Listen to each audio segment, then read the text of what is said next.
Welcome to Healthcare du Jour, where we dish up and digest the latest in healthcare. For the next 30 minutes, sit back as we bring you insight, commentary, and discussion on trending topics to the table, all expertly served up by our host and his guests. Healthcare du Jour is brought to you by Carium, the telehealth platform enabling healthcare's digital transformation, helping you care for people within the fabric of their daily lives. Now here's your host, Matt Fisher. Welcome back, and thank you for joining as we dive into the hottest topics in healthcare.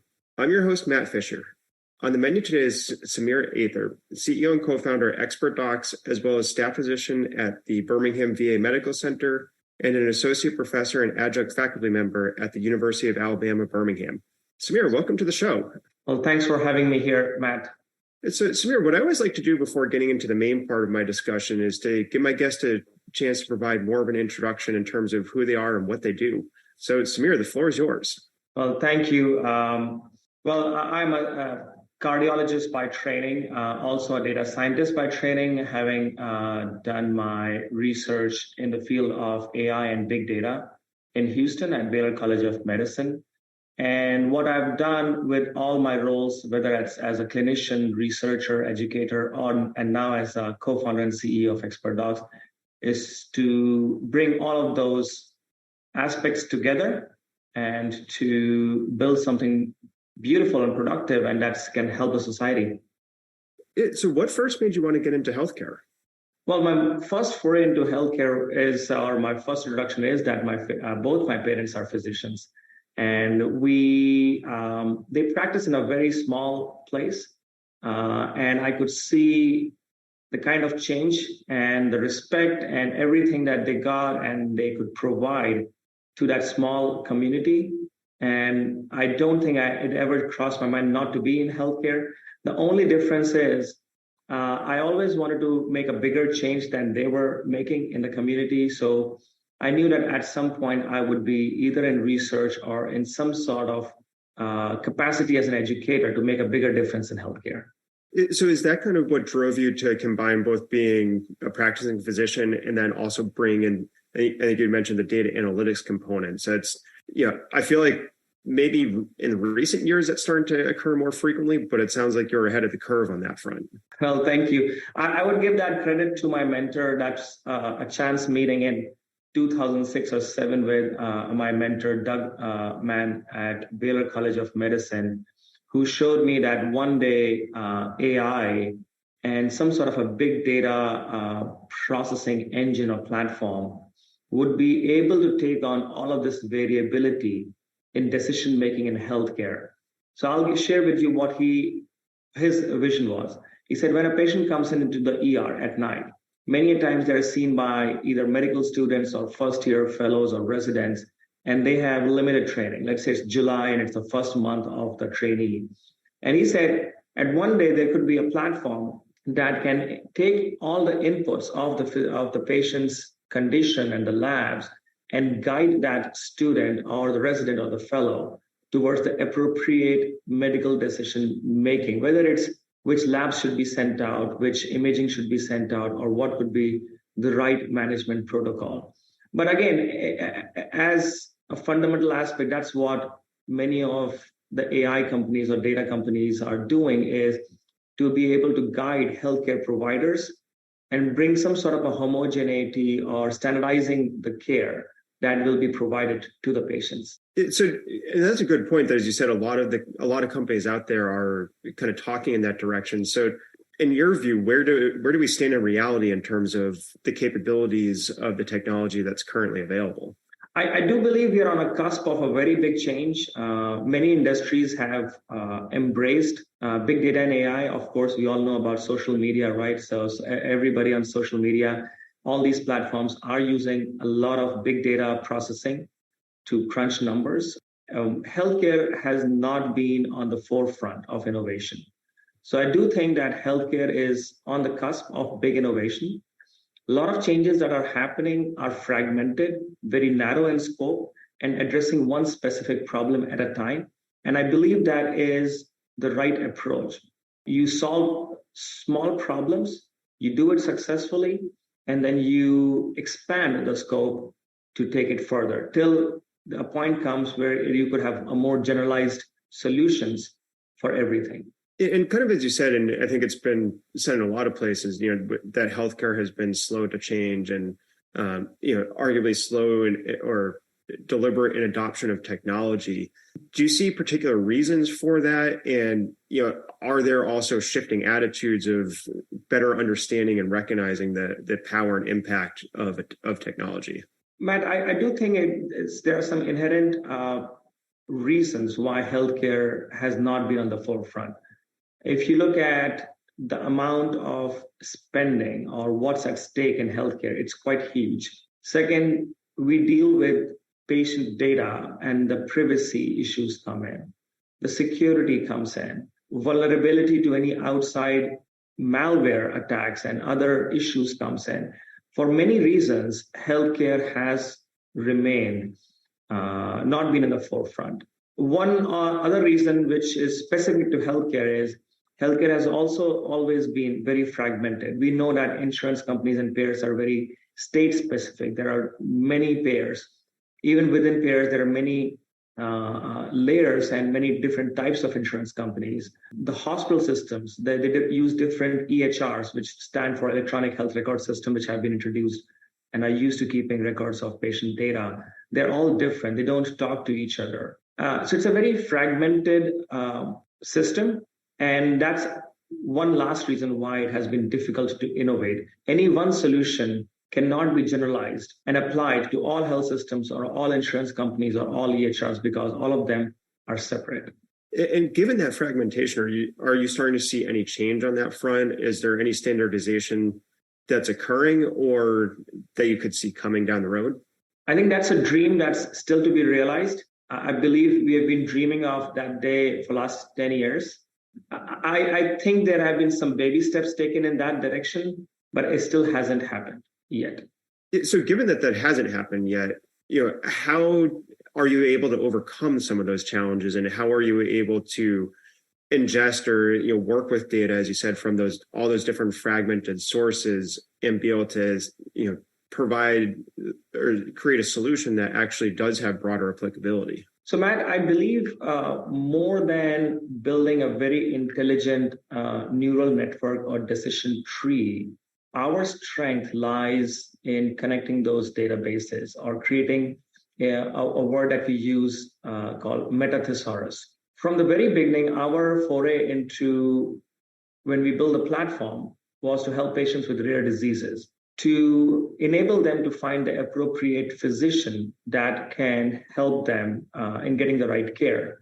And we thought that finding such an appropriate clinician requires that we identify all research that the person has conducted in that rare disease. Then we identify how many patients or what sort of clinical experience they have for that particular disease, and also what sort of educational material they may have published specific for that disease.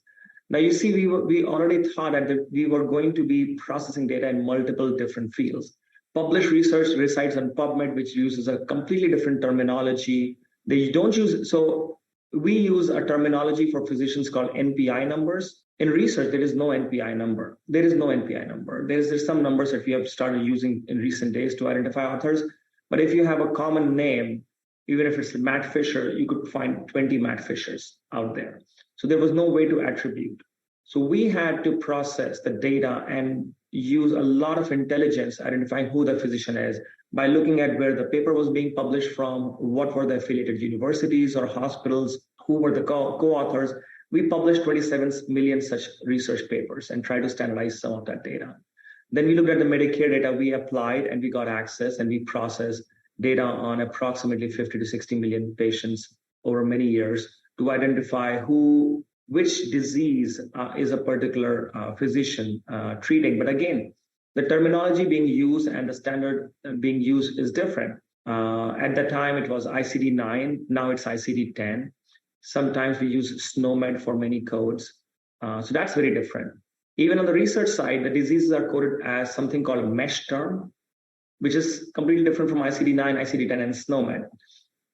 And the reason I'm sharing that with you is from the very beginning, the focus of XpertDox has been to standardize and connect all the different data sources that exist And that is what has enabled us now to be able to parse and structure the unstructured data elements that exist in the EHR and connect them together. So that's always been our focus. And is that kind of that whole description what you meant by the metathesaurus up front? Because that term was, I think, very striking. I just want to make sure that we got the explanation of it, or if there is more to dive into there, because I think it sounds very intriguing. Yeah, and it is both frustrating as well as intriguing in the sense, why should we have 100 different ways to describe the same thing? But that's where we are. And that was a challenge that we took upon ourselves, to be able to connect all the different data sources. If you have diabetes, what would it be called in research terms, in mesh terms? What would it be called in ICD-9? What would it be called in ICD-10? What would it be called for SNOMED? And all the other terminologies, and to be able to connect each other. And that's what metathesaurus is, to connect different data sources, whether it's for identifying a physician, identifying a hospital, because even the same hospital could have, two different hospitals could have the same name. So how do we uniquely identify them? How do we uniquely identify healthcare provider, the disease, the procedure, the drugs, and everything that's being given? And that's a metathesaurus. A metathesaurus is connecting all the databases together and having a standardized terminology. Yeah, no, I think that's a very good description and definition of it, because, as you said, it's and I think it's also something that is one of the arguments for some standardization of the data, is that every clinician, every organization will record or enter the same information, whether it even be something as simple as a date, with slight variations. And as you said, that creates a lot of complications in getting it all to line up and to match up and match appropriately. But I will say when one sort of defending why it is unstructured also is doctors. If you think about it, 20 years back, and I was at the point in New York practicing in late 2000s, when I used to write everything on a piece of paper. We are not very good in being told on how to document something. Some people would document the disease with an acronym we call CHF. Somebody would say heart failure. Somebody would say cardiac failure. Somebody would use completely different terminology of doing something. And when we were writing things on paper, we use a lot of stuff like a history. The word history would be documented as HX, or treatment would as RX, and things of that nature. Now we are trying to template everything that they enter. That's standardization. And there is a pushback from healthcare providers who believe that the amount of time that they have to spend on those templated HPI documents, which is basically history of present illness when a patient comes in, is taking time away, spending with the patient themselves. So there is always to be said of listening to all the stakeholders, right? They also think that if you make a description of a disease very granular, which is a SNOMED code, then they don't see that many. A primary care physician may see at most 50 or 100 different types of diseases. Why do they have to know about tens, if not hundreds of thousands of diseases out there? So different stakeholders have different interests on making things more granular versus less granular. In contrast, an insurance company cares a lot about granularity. They want to know if it's a plain diabetes or if it's an uncontrolled diabetes. Is it a diabetes with eye problem? Is it a diabetes with kidney problems? If it's a kidney problem, how bad is the kidney problem? So the different stakeholders have different interests in the granularity of the data. And that's why a common terminology has been difficult to bring together. And that's where companies like us come into play, who can listen to all stakeholders and tell them what they want to listen, right? So standardize everything. Yeah, no, that's a great point. As you said, pointing out that the different stakeholders have very kind of diverging interests when it comes to the specificity of the data. And for those of you just joining, I'm talking with Samir Ather of XpertDox, as well as the Birmingham VA Medical Center and University of Alabama, Birmingham. And we've been talking a lot about, diverse data sets and finding ways to drive a common understanding of it. But I want to dig a little bit more into the point you just made, Samir, around the diverging interests of what appropriate documentation or appropriate granularity looks like. And I think, as you said, breaking it into those different viewpoints will be very informative. So I think taking the physician hat first, since you sit in that boat as well, do you think there's been sufficient or any attention given to listening to the voice of physicians when it comes to how to document and what form of documentation could be enabled in the EHR? Because as you said, coming from paper notes where maybe each physician had a slightly different form of their own shorthand, or there was a lot of comfort in documenting what was important as opposed to checking boxes. Have you seen any interaction, or do you see any movement to recognizing that arguably the free text is more important for physicians when it comes to documenting their patient interactions? I do think that the things have gone into only one direction, which is more documentation, more templated documentation. And I don't think providers have liked it very much. But it has been driven by standardization of care in general, by payers requiring all the documentation to be paid appropriately, for the clinics, providers to be paid appropriately. I would say that in recent times, including AMA, has made some changes where instead of asking for all the sections of the notes to be documented in great detail, which had a detrimental effect, what happened was a lot of times clinicians were just copying and pasting from old notes to just get the documentation. And that's not what insurance company looks for, right? And the patient doesn't want that. Even healthcare providers don't want that, but that's what was happening. They've moved towards a medical decision-making to appropriately pay for the visit, which includes three basic components or key components. One is how complex was the disease that was being addressed? What was the complexity and amount of data that was addressed during the visit? And the third is, what are the risk or prognosis of the disease that the patient presented with? And it is the responsibility of either the coders or the provider to state those three facts, whether it was of mild complexity, moderate complexity, or severe complexity, and then paid appropriately. The only components now left are that you document the history and you examine the patient, but beyond that, they're not asking you to document the past medical history, the social history, and all the things that were going into the note of almost 3,000 word or character document. Only 50 words were important, and everything was a copy paste. So now I think that there has been some change towards addressing those needs from the healthcare provider's perspective. Yeah, and if, as you said, you're starting to get those concerns addressed, then how do you translate that information to what the payers are looking for? Because as you said, the payers are looking for the granularity.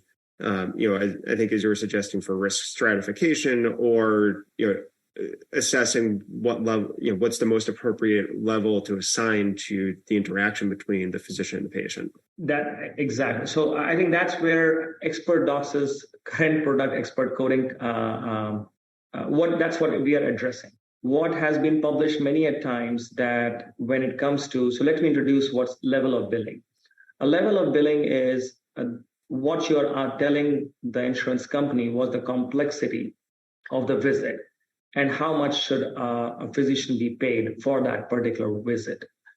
What we have seen is that there is a huge amount of variability from provider to provider, from hospital to hospital, state to state, in what the level of billing is.